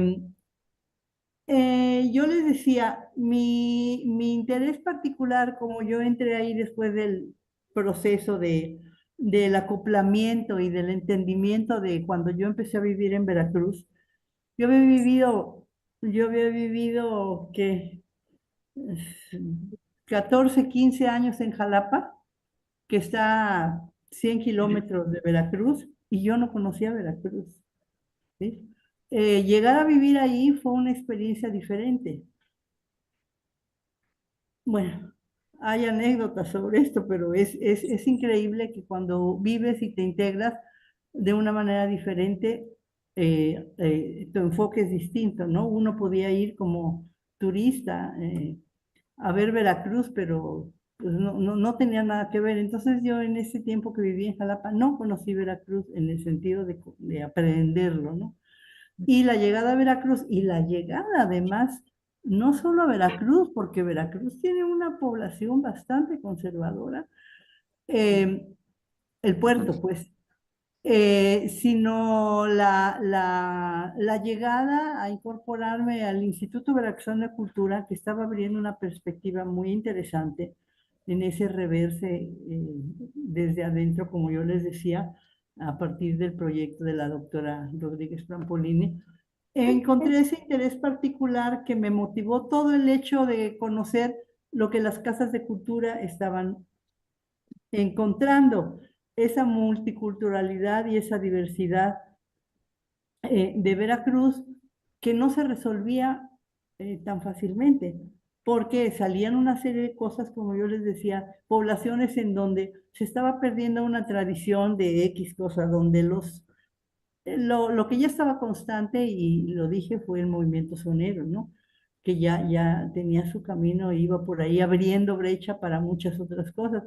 Pero bueno, poblaciones donde, no sé, se me ocurre ahorita, donde había un grupo de pescadores que elaboraban unas redes con una X material de por ahí, que ya se estaba perdiendo y quedaban 2, 3 señores que eran los únicos que las sabían hacer y los únicos que podían perpetuar que era una cuestión cultural y de ocupamiento de espacios digamos, de actividades regionales, ¿no? O la danza X o un archivo por ahí perdido, porque pues estaba arrumbado en un municipio ahí en la Huasteca, etcétera, porque el IBEC también trabajó la recuperación de archivos municipales muy lastimados, y encontrar toda esta serie de espacios regionales donde las características se salían del común, de lo que se conocía, lo que yo les decía, para mí el concepto jarocho,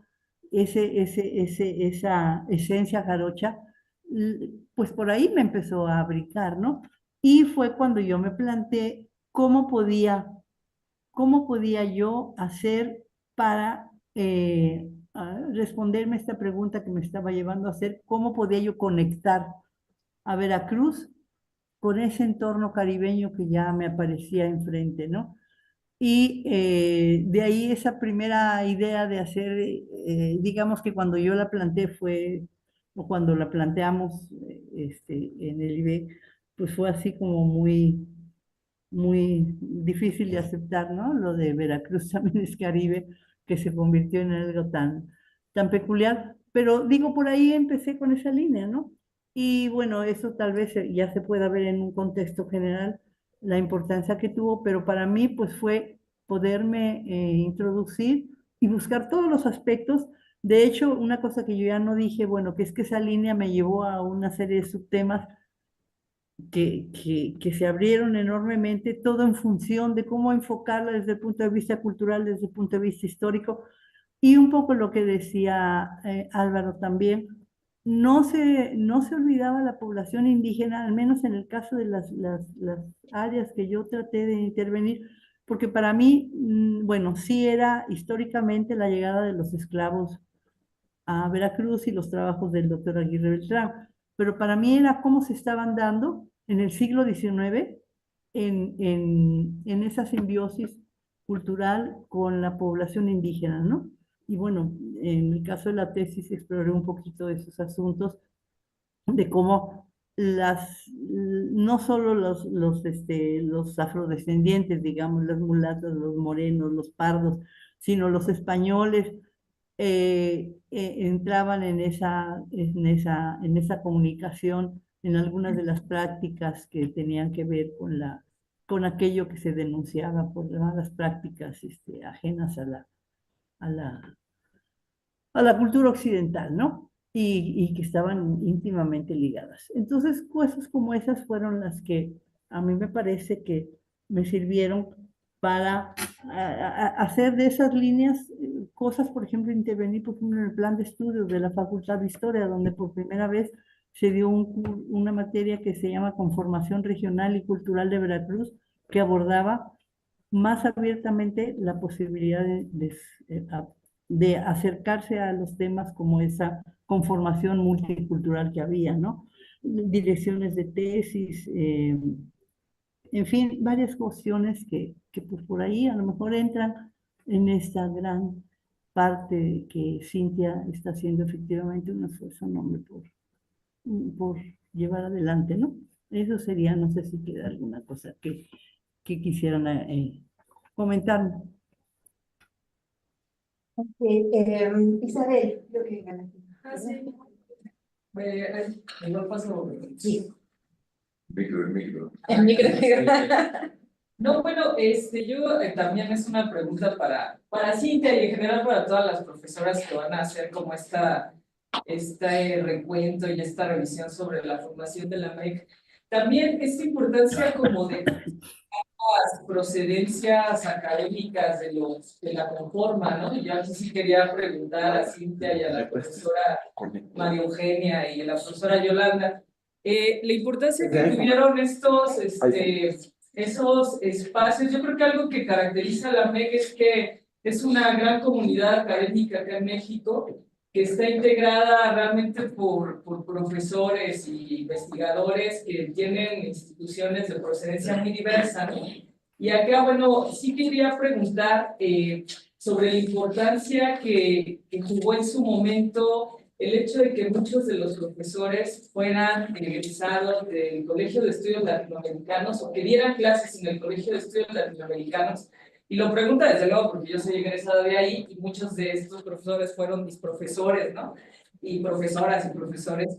Y no sé hasta qué punto también el conformar en la MEC fue constituir un espacio de alguna forma de una tendencia crítica también a los estudios latinoamericanos, tal como se estaban planteando acá en el país, muy centrados mucho en el continente y poca atención hacia las islas. No sé si en su origen tuvo esa intención, o no sé también hasta qué punto fue parte también de una respuesta a toda esta, bueno, de repente división que hay al interior de la UNAM entre un colegio de estudios latinoamericanos en la Facultad de Filosofía y Letras y un centro de estudios latinoamericanos en ciencias políticas, que uno nunca termina de entender en qué momento se encontraron o si solamente fue hasta el posgrado.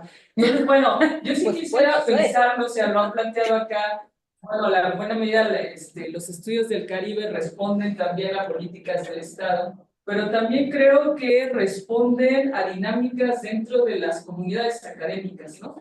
Y a las, no quisiera decir a los conflictos internos, ni mucho menos, pero sí también un afán de generar otros espacios alternos de repente ante espacios académicos ya muy institucionalizados, con mucha tradición, que de repente hay que desestructurar para abrir el campo hacia nuevos conocimientos. Y algo que también, bueno, quizá esto sí es una pregunta para la gente que viene de Lina, que siempre me ha llamado la atención es cómo ellos finalmente logran meter en los estudios del Caribe toda la realidad mexicana, pero sobre todo veracruzana, ¿no? O sea, cómo es Veracruz el gran, como un pretexto temático para hacer que México también se interese por el Caribe. Entonces, bueno, esas es como preguntas ahí, quien quiera contestarme o no.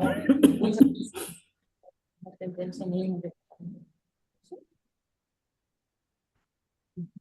Pues tomo la palabra.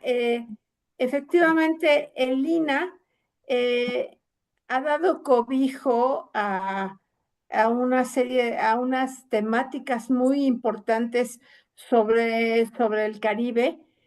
La parte de Veracruz es un punto muy importante para el Instituto de Antropología.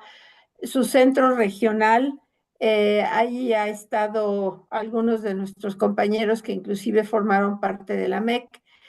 Y yo diría que la MEC ha sido el espacio donde han llegado de los diferentes centros académicos.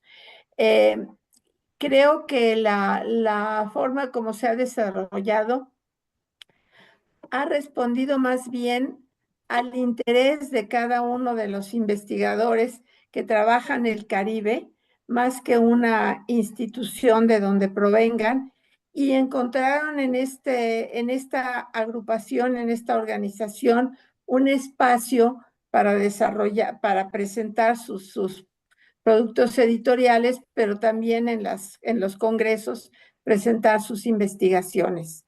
Del CELA, bueno, pues tenemos al maestro Mariñez, que es uno de el presidente fundador de la MEC, y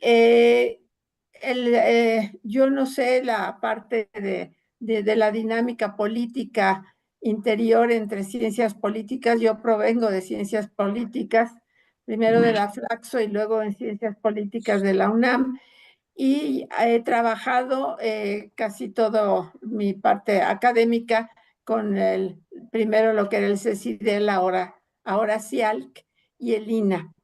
En el INA hubo un momento en el que nosotros quisimos que en la Escuela Nacional de Antropología participara más en estos estudios, por lo que ellos trabajan al interior de la parte académica. Pero no ha habido una presencia más importante de la ENA. Sí ha habido de la DEAS, de Departamento de Etnología y Antropología Social, pero ha sido más bien la Dirección de Estudios Históricos la que ha dado más espacio a estas investigaciones. No somos muchos en el INAH, sin embargo, la política cultural y la política de patrimonio cultural, sobre todo del INAH, ha sido muy importante, sobre todo para lo de espacio de los estudios de la negritud y otros aspectos de la parte de estudios culturales del Caribe.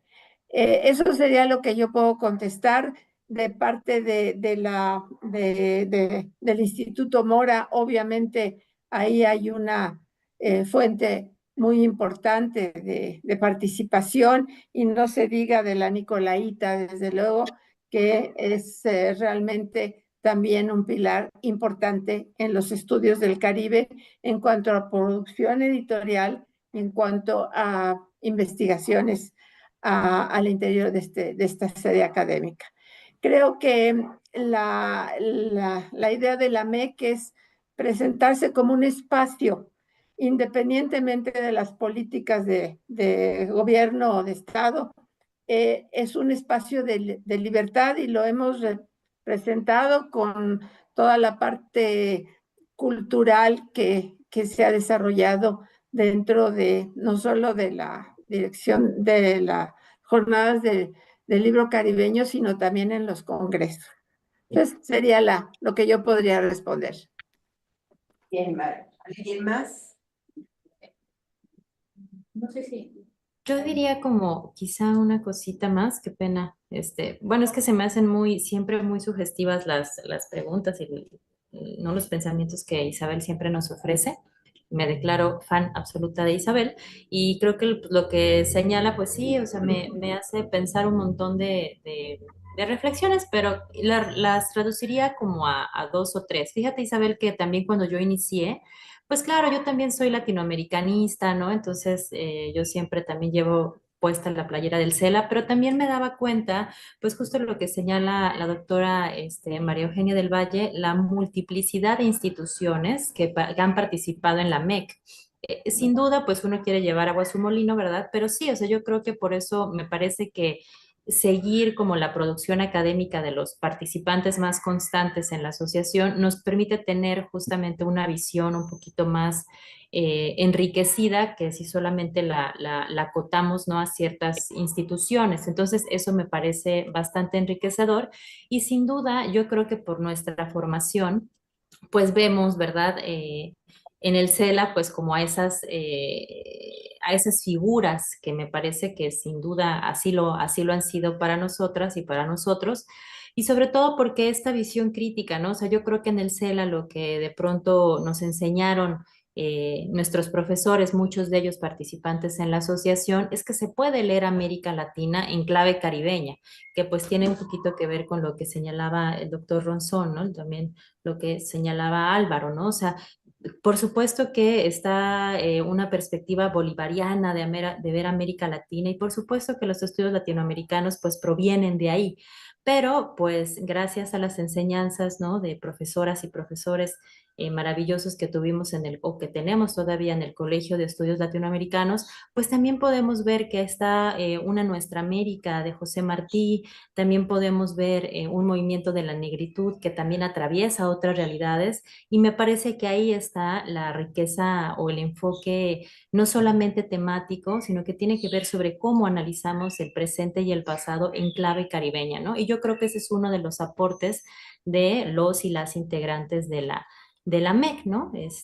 Y pues que como señala la doctora María Eugenia, pues han estado, y la doctora Yolanda, pues han rebasado estos enfoques, pues las políticas temporales del Estado, ¿no? Que esas van y vienen en cada sexenio, pero miren, la MEC y los enfoques del Caribe, pues se han sostenido mucho más tiempo, ¿no? Gracias.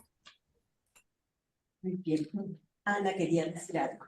Bueno, yo voy a aplicar la que constantemente aplicamos los yucatecos cuando vamos al centro del país. En Yucatán no pasó así. Y un poco tiene que ver también con lo que está diciendo Isabel, y aprovechando justamente que está Maggie aquí. yo llegué a la MEC sin haber pasado nunca por la UNAM.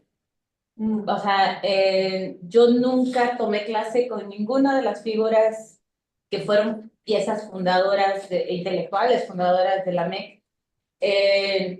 Y yo llegué de una forma un poco distinta, ¿no? Yo llegué por la Autónoma de Yucatán, o sea, en este sentido, y un poco siguiendo la idea, y me parece también, no sé si fue adrede, pero te quedó muy bien el programa en términos de Cintia, es de la escuela de Yolanda.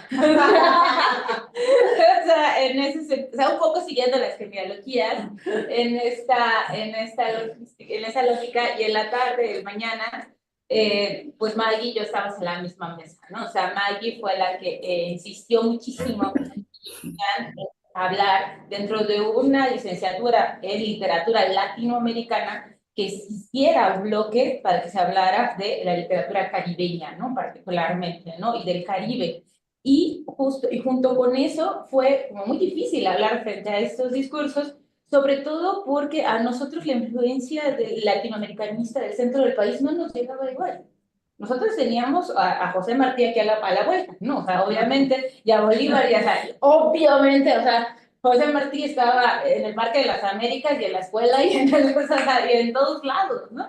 Pero de alguna manera mi proceso formativo fue siempre tangencial a estos discursos, y creo que como mi experiencia también hay de otros estudiantes que llegaron a la MEC sin haber pasado por estas instituciones, que en su primer momento fueron pieza clave de la formación de la MEC, ¿no? O sea, la CIAL, la UNAM en general, ¿no? O sea, en el proceso, y que llegamos sin haber pasado por la Ciudad de México, o sea, en esta lógica, y que justamente tal vez para nosotros esta dimensión del Caribe que se discutía desde el centro del país no nos sonaba igual, ni nos resonaba igual. Creo que fue el Circuncaribe de Johanna el que empezó a resonar con más fuerza, ¿no? A las comadres campechanas seguramente también. Ellas les queda, ahí también hay una escuela interesante en Campeche, ¿no? O sea, la Autónoma de Campeche. Entonces creo que esto sugiere también otra historia paralela, ¿no? A esta historia que de pronto ahí, de pronto cuando hablan en común de estas relaciones que hay con la UNAM, para nosotros son ajenas, claramente. O sea, obviamente al final pues sí coincidimos, ¿no? O sea, y al final nos conocemos, pero no llegamos igual al mismo punto y caminamos caminos distintos en el proceso, ¿no? Para llegar a ese mismo Caribe, o no sé si es el mismo. O sea, estos son de los extremos. Yo sí puedo decir. Maggie y luego Lidia, ¿sí? Maggie. Yola también. Yola también. Ajá. Hay una galleta. Creo que Yolanda subió la mano primero, no sé si No quiere, pero... importa, no, adelante, no hay problema. Y bueno, antes que nada, saludos a todos, muy buenas tardes ya. No he podido escuchar las presentaciones de la mañana por unos contratiempos en la UADY, pero ando atenta a la discusión y justo había yo apuntado varias cosas para agregar a lo que voy a decir mañana, pero ya que Ana muy precisamente me incluyó ahorita, pues sí, veo la necesidad de decirlo desde ahora, ¿no? Bueno, una parte.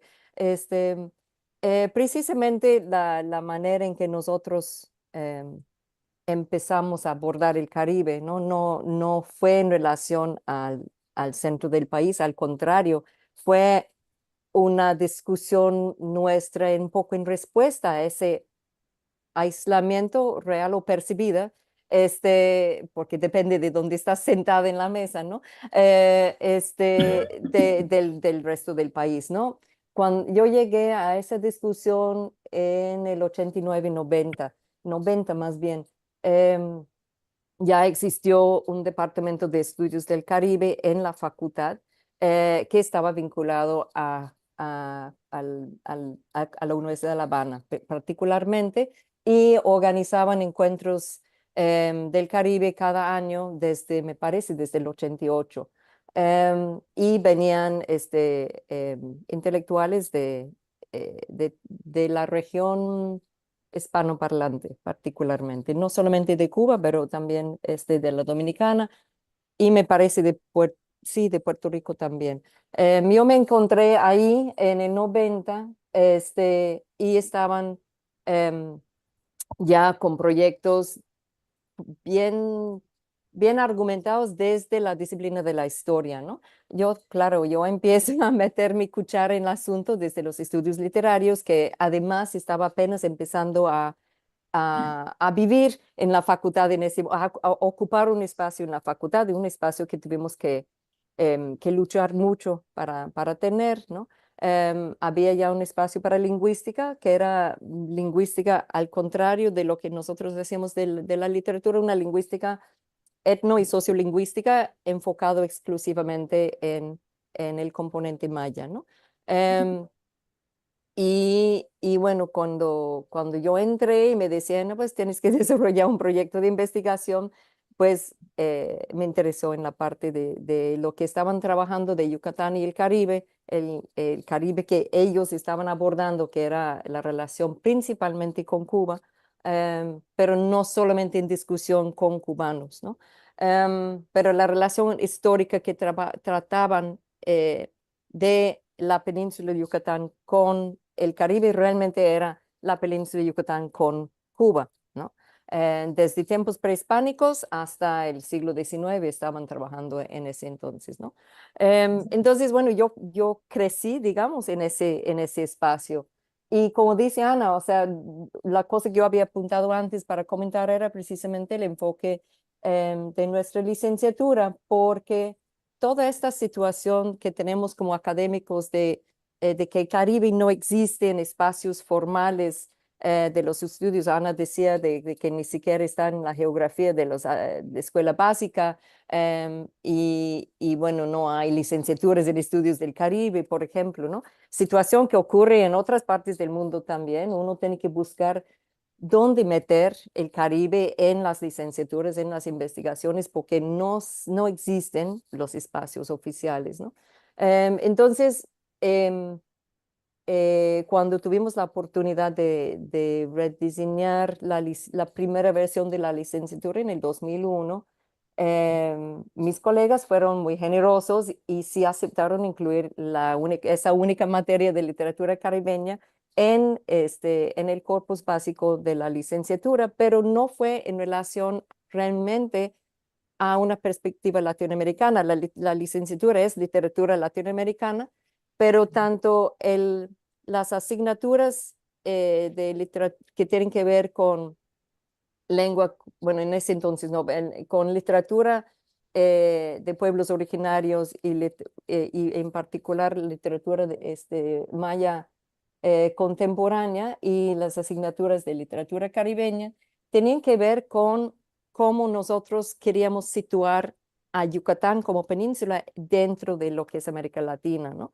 Y veíamos que nuestra afinidad, o sea, que nosotros como región nos explicábamos aterrizándonos en esos dos puntos, ¿no? Entonces empezamos con un marco general, vamos a hacerlo específico para que los muchachos terminan con Caribe y literatura maya, como si esto es nuestra región situado en América Latina, ¿no? Entonces esa fue la lógica detrás de esa inclusión del Caribe, ¿no?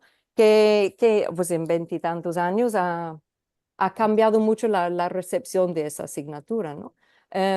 Pero bueno, eso lo puedo continuar mañana, pero es un poco a donde Ana iba, o sea, nuestra llegada al Caribe para nada tenía que ver con México, al contrario, bueno, sí tiene que ver con México, pero con el centro del país, pero precisamente un poco como decía la compañera de Colombia con respecto a Bogotá, nosotros nos sentíamos más conectados física, geográfica, cultural, históricamente, en ese entonces a las islas que a México, que era un mundo que sentíamos que nos daba la espalda, ¿no? Y se recoge esas anécdotas en dichos, refranes, experiencias, historias. ¿Por qué te vas a ir allá, no? O sea, lo puedes resolver aquí. ¿Por qué te vas a ir hasta allá, no? Y era mucho más fácil llegar a La Habana o llegar a Nueva Orleans o llegar a Miami que que eran todos parte de la zona Caribe, ¿no? Obviamente llegar a Belice, que era nuestra entrada al mundo de contrabando y clandestino y todo lo demás, era mucho más fácil hacer todos los escapes y las fugas por ahí que irnos a México, ¿no? Entonces, las rupturas con la Ciudad de México eran muy grandes, pues hasta bien entrada en el siglo XXI, yo diría, ¿no? Entonces, eso es un poco por ahí. Entonces, concuerdo con la compañera de Cartagena, ¿no? De que uno se siente comprendida, con la excepción de los presentes, comprendida de mejor manera en otros espacios que afirman una caribeñidad que en muchas partes del centro del país, ¿no? O sea, yo siempre decía, bueno, si veo las películas mexicanas, entre comillas, digo, si eso es México, no vivo ahí. No, no es no, o sea, no es, para mí eso no es México, ¿no? Entonces es por ahí, ¿no? Ese es contexto, historia y anécdotas, pero mañana voy a algo más sólido. Gracias. Tenemos a Lola, Ligia, Johanna y Carlos. Y creo que podemos cerrar ahí para ir a comer. Podemos cerrar ahí para ir a comer que nadie llega a las 4, ¿verdad? Sí, gracias. Lo mío es muy breve, nada más porque sí, hace rato como que me faltó completar alguna cuestión y la pregunta de Isabel pues me da pie. Ciertamente que una vez que empezamos a entrar en contacto con este tema, vimos que sí había otros espacios que se estaban trabajando, ¿no? Y bueno, no quiero dejar de hacer mención porque lo tenía desde la primera, pero quise acortar. Pero bueno, en la Michoacana ya estaban trabajando estos temas, ¿no? Y ya era recurrente, por eso creo que fue mucho más fácil el contacto de las primeras universidades con las que hicimos, que fue con la Michoacana, ¿no? Bueno, ahí está Rosario, no porque esté ahí, pero estaba Tere, está Lourdes de Ita, estaban muchas personas con las que rápidamente pudimos entablar ese espacio, abrir ese espacio. Y también está, bueno, yo me acuerdo porque todavía cuando en el IBEC estábamos haciendo los primeros pininos sobre este asunto de iniciar estos estudios o este trabajo, asistí a una reunión en la Ciudad de México repito, con la doctora Martínez Montiel y donde estaba el maestro Bonfil, donde se estaba dando los primeros trabajos de esto que se llamó la tercera raíz, ¿no? Y que fue también importante para todo esto. Entonces, nada más mencionar que sí fueron en varios espacios, claro, finalmente, bueno, como políticamente sabemos, ¿no? La centralización impone ciertas cosas, pero bueno, creo que sí hay que dar bueno, también, y en el INA, el INA precisamente también nos acercamos por la afinidad de temas y se fue haciendo esa red y esa comunidad más grande, ya cada uno desde su propio espacio, pero lo curioso fue que logramos que esa MEC fuera, digamos, con representación de muchos espacios académicos y no académicos del país, ¿no? Nada más eso era. Gracias, Yola. No, gracias a ti. Lilia. Yo tengo mi postura bien regionalista, y yo sí soy así de regional. Yo digo que Ataena no pasó así. Es que sí hace falta estar en el Caribe para entender el Caribe y poder escribir a partir de allí. No necesariamente ser de allí. Bueno, una parte importante sí, porque hay ciertas formas de entender el mundo si uno viene de una crianza específica que está muy vinculada a la región, al calor, a las interacciones humanas que se dan en la región. Entonces, que México sí cuente con estas dos escuelas de pensamiento del Caribe sí marca como no sé si precedente o fenómeno dentro de los estudios caribeños. Bogotá, por ejemplo, yo personalmente no me imaginaría a la Universidad Nacional teniendo un centro de estudios del Caribe. Estaría un poco en disonancia con el objetivo específico de... Sí la tiene específicamente en San Andrés, que es una isla del Caribe, pero no está propiamente en Bogotá. Pensaría que si existiera un centro parecido sería un poco ilegítimo que desde ese centro que tanto ha relegado de la periferia o de esa Colombia a los territorios, como han venido mencionándola muy recientemente, querer teorizar o escribir en torno a la región. Bueno, sería solamente eso. Ok, gracias. Johanna. Bueno, yo tengo una pregunta. A ver, ¿más todo? Ok, para que te oiga. Sí, sí, sí, fuerte, fuerte. A Ana y a Maggie, pero puede ser que la dejemos para la tarde. Mi pregunta es, ¿qué impacto tuvieron los congresos de la Caribbean Studies Association de la MEC en Mérida? ¿Qué impacto tuvieron en los estudiantes y profesores para acercarse al Caribe y desarrollar investigaciones sobre el Caribe? O quizá no tuvieron ningún impacto. Como pregunta la dejo ahí. Y Carla, que se va a preguntar. Sí, pero Maggie le va a contestar a Ok, Ana. perdón.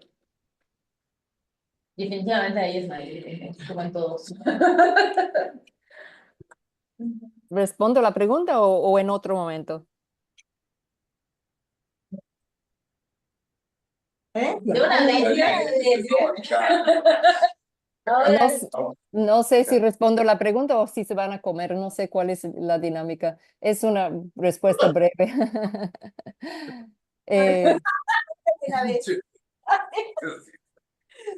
Adelante. El AMEC, bueno, yo creo que esos dos congresos impactan de diferentes maneras. Bueno, han impactado mucho, pero tristemente todo se reduce a acceso a recursos. Entonces, en la manera en que estudiantes en particular y profesores puedan incorporarse y participar en los eventos depende del acceso a los recursos, ¿no? Cuando el AMEC se hace cerca, cuando se hizo en Mérida hubo participación, cuando se hizo en Campeche, etcétera, ¿no? Participación de ambos. Cuando el CSA también se hizo en Mérida, pues pudimos organizar mucha participación de los estudiantes unos que ya estaban trabajando investigaciones sobre el Caribe y otros que iniciaron después, pero hubo una participación muy grande de los estudiantes. Unos estudiantes también se animaron tanto después de esto que buscaron ellos sus propios recursos para ir a Nueva Orleans y participaron ahí también, ¿no? Sí influyen, o sea, yo creo que los congresos son importantes, ¿no? Para generar y divulgar y difundir las ideas, pero pues tenemos un enorme problema de recursos en este país, ¿no? Al revés, o sea, antes, en tiempos, en otros tiempos hubo siempre participantes de México, de ustedes, de México en los eventos de CSA en Enlaza, pero con los años yo llegué a encontrar paneles vacíos porque los recursos no llegan para México y no pudieron viajar, ¿no? Entonces muchos paneles luego se cancelan, ¿no? Pero sí hay voluntad, hay interés, pero pues sí tenemos un problema de recursos muy grandes. Bueno, Carla. Rapidito. Me gustaría plantearles que observando lo que han comentado aquí durante toda la mañana a partir de las presentaciones de las colegas, me parece que hay un fuerte issue de lo que son las escalas geográficas, ¿no? Hay un fuerte issue para la MECO, para el pensamiento caribeño mexicano, si se quisiera hablar de eso colombiano. Entonces, y siempre parecería que está la pregunta, ¿cómo nos ven desde el centro? cómo nos han visto desde el centro y cómo podemos hacer para insertarnos en esa otra, en esas narraciones o en esas narrativas, planteando mi particularidad o nuestras particularidades.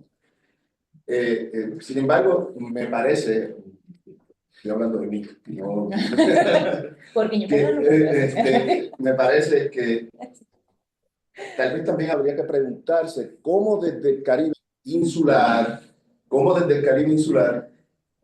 sin alejarse o por pura envidia, depende del momento histórico, historiográfico en que se produzca, ¿verdad? Los textos, también ha habido un afán de escala, ¿no? De insertarse en una escala mayor, ¿no? Ya no solamente caribeña, sino regional, continental, y cómo de alguna manera u otra, por ejemplo, la Escuela de Estudios Latinoamericanos, en el caso mío, llevo 24 años conversando y conviviendo con egresados de la UNAM que han influenciado de su manejo de una historiografía, su manejo de un corpus teórico que empezó a forjarse aquí. Asimismo me han permitido, yo me he nutrido y he podido leer o proponer cosas sobre el Caribe, manejando esos otros acercamientos, ¿no? Y de alguna manera pienso, por ejemplo, en Arturo Morales Carrión, que José es uno de los egresados, que Pedro lo mencionó, que rebate en su libro clásico Puerto Rico en the Hispanic Caribbean la tesis del encierro de Pedreira, un intelectual puertorriqueño, abriendo literalmente con ese solo gesto, abriendo la escala, la escala y persiguiendo a Puerto Rico en archivos europeos, particularmente archivos ingleses, y viendo y encontrando, ¿no? ¿Verdad? Documentación que le permitieron plantear lo que planteó, particularmente diciendo, no es aislado, ese no es el metarrelato es la apertura, y el mar no significa un límite, sino todo lo contrario, una avenida.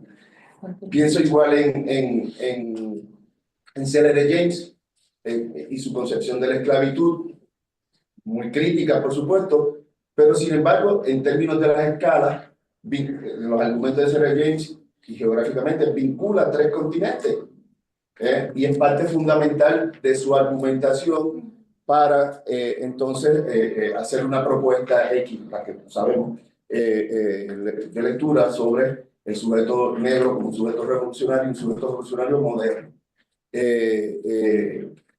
Nada, quería llamar la atención sobre eso, ¿verdad? Igual se mira desde el continente, pero también yo creo que las islas también miran, y hay una fluidez, me parece a mí también, de literatura y de pensamiento, que todo depende de cómo los manejemos, ¿no? De cómo nos planteemos utilizarlos para hacer la lectura que queremos hacer, ¿no? Era eso. Ok, Álvaro. Yo solo iba a decir algo más, pero como ya lo dijo Carlos, creo que con eso arranco la sesión de la tarde, más bien. Pero yo diría lo siguiente al respecto de ese buscapiés que tiró hace rato. Bueno, yo sí lo sentí, Pedro. No, que uno va perdiendo batallas o la da por perdidas conforme pasa el tiempo. Es decir, cuando eres más joven supones que es posible influenciar o que uno supondría que una vez que se han planteado una serie de trabajos y ¿no? Eso ya debería permitirnos pasar a otra cosa, y te das cuenta que no, ¿no? Pero claro, uno reconoce que un alma vieja, ¿no? Siguiendo un poco la idea de Liliana Martínez sobre el canto de Mercedes Sosa. Uno no puede cantar las cosas que cantó Mercedes ignorándolo, ¿no? Bueno, en la historiografía, cuando está uno en cierta escuela y forma de hacer las cosas, hay uno parte de la idea que uno no puede hablar ¿verdad? De ciertos temas, ignorando lo que otra gente ha hecho, ¿no? Y esto lo termino diciendo, eso en función, o sea, eso tenía que ver con mi comentario sobre la memoria y la desmemoria, que abunda en el campo historiográfico, pero que tiene mucho que ver con lo que decía hace rato Isabel, o sea, que es decir, además del Estado-Nación y además de tal, luego están la propia dinámica del mundo académico, tal como hoy se está dando, ¿no? Que claramente marca los sesgos de enfoques generacionales, ¿no? Por las urgencias, ¿no? Es decir, pensar que, y con esto termino, pensar que como hoy sabemos, hay tesis de maestría de 120 cuartillas, o que se pueden titular por un artículo, dice uno, no, hace 30 años eso era simplemente impensable. Entonces, que hay batallas que uno da por perdidas, ¿no? Y se vuelve uno pragmático en esto y dice, bueno, caminando, ¿no? Y esa ha sido también, lo decía Maru, una gran virtud de este espacio, del espacio de la MEC, de este seminario, ¿no? Digamos que yo, en mi experiencia, los veo tan conectados, que siempre hubo una apertura y se ha defendido la libertad. Y me parece eso no una cosa menor en estos tiempos. Bueno. Agradecemos a las participantes de esta primera mesa, a todos los que nos han acompañado, a todos los que estamos aquí, y pues vamos a hacer una pequeña pausa para ir a comer, y nos esperamos a las 4 de la tarde, más o menos, pero casi las 4 puntuales, para continuar con estas reflexiones y estas conversaciones. Muchas gracias a todos. Gracias. Gracias, buen provecho. Muchas gracias. Gracias. Gracias, gracias.